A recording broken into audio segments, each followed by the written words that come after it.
Hi friends, welcome back to our channel. ಎಲ್ಲರೂ ಹೇಗಿದ್ದೀರಾ? ಎಲ್ಲರೂ ತುಂಬಾ ಚೆನ್ನಾಗಿದ್ದೇನೆ ಅಂತ ಭಾವಿಸ್ತಾ ಇದ್ದೀನಿ. ಮಿನಿ ವ್ಲಾಗ್ ಒಂದು ಸ್ಟಾರ್ಟ್ ಮಾಡ್ತಾ ಇದ್ದೀನಿ. ಸಂಜೆ ಟೈಮ್ ಆಗಿತ್ತು, ನನ್ನ ಮಗಳು ಮಲಗಿದ್ಲು. ಚಾಯ್ ಟೈಮ್ ಆಗಿತ್ತಲ್ಲ, ಸೊ ನಂಗೂ ನನ್ನ ಹಸ್ಬೆಂಡಿಗೂ ಚಾಯ್ ಮಾಡ್ಕೊಂಡೆ. ತಲೆ ಎಲ್ಲ ನೋವ್ತಿತ್ತು, ಸೊ ಶುಂಠಿ ಚಾಯ್ ಮಾಡ್ಕೊಂಡೆ, ಬೆಲ್ಲ ಹಾಕ್ಬಿಟ್ಟು. ಹಾಗೂ ಮಧ್ಯಾಹ್ನ ಮಾಡಿ ಅದಕ್ಕೆಲ್ಲ ಖಾಲಿ ಆಗ್ಬಿಟ್ಟಿತ್ತು. ಸೊ ನೈಟಿಗೆ ಚಪಾತಿ ಮಾಡೋಣ ಅಂತ ಚಪಾತಿ ಹಿಟ್ಟು ಕಲ್ಸ್ಕೊಂಡೆ, ಸಂಜೆನೆ ಕಲ್ಸ್ಕೊಂಡೆ. ಅವಳು ಮಲಗಿದ ಟೈಮಲ್ಲಿ ಎಲ್ಲ ಪಟಪಟ ಅಂತ ಮುಗಿಸ್ಕೊಳ್ಳ ಅಂತ. ಹಂಗೆ ಬೆಲ್ಲದ ಚಾಯ್ ರೆಡಿ ಆಯ್ತು. ಬಿಸಿ ಬಿಸಿ ಚಾಯ್ನ ಎಂಜಾಯ್ ಮಾಡ್ಕೊಂಡ್ವಿ. ಚಪಾತಿ ಜೊತೆಗೆ ನೆನ್ಸ್ಕೊಂಡ್ ತಿನ್ಲಿಕ್ಕೆ ಎಲ್ಲ ವೆಜಿಟೇಬಲ್ಸ್ ಕಟ್ ಮಾಡ್ಕೊಂಡೆ ಪಲ್ಯ ಮಾಡಕ್ಕೆ. ಅಂದ್ರೆ ಸ್ವಲ್ಪ ಆಲೂಗಡ್ಡೆ ಇತ್ತು, ಹಾಗೂ ಪನ್ನೀರ್ ತಂದಿದ್ದೆ ಪಿಜ್ಜಾ ಮಾಡ್ಲಿಕ್ಕೆ, ಸ್ವಲ್ಪ ಉಳ್ದಿತ್ತು ಅದು. ಹಾಗೂ ನೀರುಳ್ಳಿ, ಟೊಮ್ಯಾಟೊ, ಸ್ವಲ್ಪ ಬಟಾಣಿ ಹಾಗೂ ಕಾಲಿಫ್ಲವರ್. ಎಕ್ಸ್ಟ್ರಾ ವೆಜ್ಜಸ್ ಬೇಕಾದ್ರೆ ಆಡ್ ಮಾಡ್ಕೋಬಹುದು. ಸಪೋಸ್ ನಿಮ್ಗೆ ಇದೆಲ್ಲ ಬೇಡ ಅಂದ್ರೆ ಸಿಂಪಲ್ ಆಗಿನೂ ಮಾಡ್ಕೊಬಹುದು. ನಾನಂದ್ರೆ ತರಕಾರಿ ಹೆಚ್ಚು ತಿಂದ್ರೆ ಒಳ್ಳೇದಲ್ಲ, ಸೊ ಆದಷ್ಟು ತರಕಾರಿ ಹಾಕ್ಬಿಟ್ಟು ಪಲ್ಯ ಮಾಡ್ತಾ ಇದ್ದೇನೆ.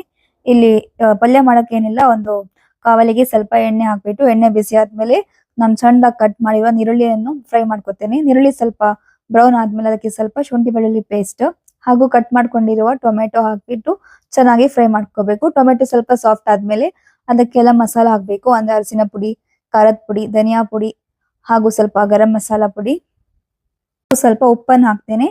ಆಮೇಲೆ ಬೇಕಾದ್ರೆ ಮತ್ತೆ ಉಪ್ಪು ಸೇರಿಸ್ಕೋಬಹುದು. ನಿಮ್ಗೆ ಖಾರ ಜಾಸ್ತಿ ಬೇಕಂದ್ರೆ ಖಾರದ ಪುಡಿ ಜಾಸ್ತಿ ಹಾಕೊಳ್ಳಿ, ಇಲ್ಲಾಂದ್ರೆ ಸ್ವಲ್ಪ ಕಡಿಮೆ ಹಾಕ್ಬೇಕು. ಇವೆಲ್ಲವನ್ನು ಚೆನ್ನಾಗಿ ಸಣ್ಣ ಉರಿಯಲ್ಲಿ ಮಸಾಲೆಯನ್ನು ಫ್ರೈ ಮಾಡ್ಕೋಬೇಕು. ಮಸಾಲೆ ಎಲ್ಲ ಸ್ವಲ್ಪ ಫ್ರೈ ಆದ್ಮೇಲೆ ನಾನು ಕಟ್ ಮಾಡಿವೆಲ್ಲ ತರಕಾರಿನ ಹಾಕೊಂಡಿದ್ದೇನೆ. ಅಂದ್ರೆ ಇಲ್ಲಿ ಆಲೂಗಡ್ಡೆ, ಬಟಾಣಿ, ಕಾಲಿಫ್ಲವರ್ ಹಾಕೊಂಡಿದ್ದೇನೆ. ಪನ್ನೀರನ್ನು ಆಮೇಲೆ ಹಾಕೋತೇನೆ, ಅದು ಬೇಗ ಸಾಫ್ಟ್ ಆಗುತ್ತೆ. ಇವಾಗ ಹಾಕಿರುವ ಎಲ್ಲ ತರಕಾರಿಯನ್ನು ಚೆನ್ನಾಗಿ ಮಿಕ್ಸ್ ಮಾಡ್ಕೋಬೇಕು ಮಸಾಲೆ ಜೊತೆಗೆ. ಆಮೇಲೆ ನಾನು ಸ್ವಲ್ಪ ನೀರ್ ಹಾಕ್ತಾ ಇದ್ದೇನೆ, ಅಂದ್ರೆ ಸ್ವಲ್ಪ ತರಕಾರಿ ಸ್ವಲ್ಪ ಬೇಲಿ ಅಂತ. ಜಾಸ್ತಿ ಹಾಕ್ಲಿಕ್ಕೆ ಹೋಗ್ಬೇಡಿ, ಅಂದ್ರೆ ಸ್ವಲ್ಪನೇ ಹಾಕ್ಲಿ ಇವಾಗ. ಆಮೇಲೆ ಬೇಕಾದ್ರೆ ಜಾಸ್ತಿ ನೀರ್ ಹಾಕೋಬಹುದು ತರಕಾರಿ ಸಾಫ್ಟ್ ಆದ್ಮೇಲೆ. ಈ ಗ್ರೇವಿ ಬಂದ್ಬಿಟ್ಟು ನೀವು ಚಪಾತಿಗೆ ಮಾತ್ರ ಅಲ್ಲ, ದೋಸೆಗೂ ಟ್ರೈ ಮಾಡ್ಬೋದು, ಹಾಗೂ ಅನ್ನ ಜೊತೆನೂ ತುಂಬಾ ಚೆನ್ನಾಗಿರುತ್ತೆ. ನಾನು ಅದು ಬೇಲಿ ಅಂತ ಸ್ವಲ್ಪ ಹೊತ್ತು ಲಿಡ್ ಕ್ಲೋಸ್ ಮಾಡಿದ್ದೆ. ಇವಾಗ ಅದು ಬೆಂದಿದೆ. ಸೊ ನಾನು ಲಾಸ್ಟ್ ಅಲ್ಲಿ ಪನ್ನೀರನ್ನು ಹಾಕಿ ಅದಕ್ಕೆ ಸ್ವಲ್ಪ ಕೊತ್ತಂಬರಿ ಸೊಪ್ಪು ಹಾಗೂ ಸಣ್ಣದಾಗಿ ಕಟ್ ಮಾಡಿರೋ ಪುದೀನಾ ಸೊಪ್ಪು ಸಹಿತ ಅದನ್ನು ಚೆನ್ನಾಗಿ ಹಾಕ್ಬಿಟ್ಟು ಮಿಕ್ಸ್ ಮಾಡ್ಕೊಂಡೆ. ಗ್ರೇವಿ ಎಲ್ಲ ರೆಡಿ ಆದ್ಮೇಲೆ ಲಾಸ್ಟ್ ನಾನು ಸ್ವಲ್ಪ ಒಂದು ಅರ್ಧ ಚಮಚದಷ್ಟು ಬೆಣ್ಣೆ ಹಾಕಿದ್ದೇನೆ, ಬಟರ್. ನೀವು ಬೇಕಾದ್ರೆ ಹಾಕಿಲ್ಲ ಅಂದ್ರೆ ಸ್ಕಿಪ್ ಮಾಡ್ಕೋಬಹುದು, ಅಂದ್ರೆ ಒಳ್ಳೆ ಫ್ಲೇವರ್ ಬರುತ್ತೆ, ಅದಕ್ಕೋಸ್ಕರ ಇದನ್ನು ಹಾಕಿದ್ದೇನೆ.